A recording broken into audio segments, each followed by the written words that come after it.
Okay, at the other end of the pitch, we were looking out for something special from Milinkovic-Savic during that first half. Didn't quite materialise. He had a couple of opportunities, but you made a very interesting point on his final opportunity in terms of this offside call and the potential problems it could cause.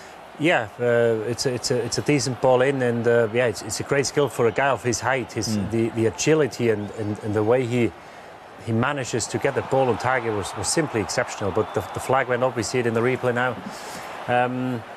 He's clearly onside, and I think that's another potential problem when you talk about VAR, because you can only use it when things are not given, unless it's a penalty. Obviously, you take back.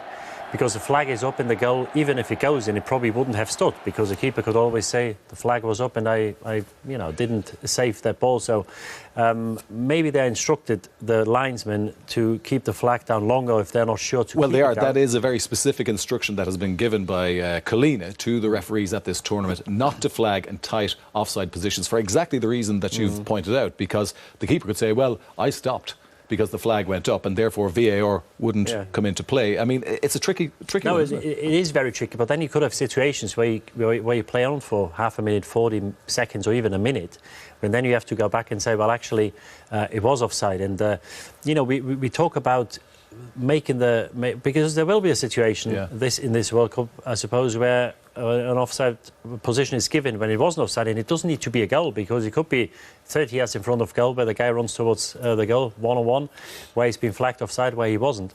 We talk about making the results fair, or getting the right result at the end of the game. Yeah. This is another issue, I think, which arises or will arise at some stage in the tournament.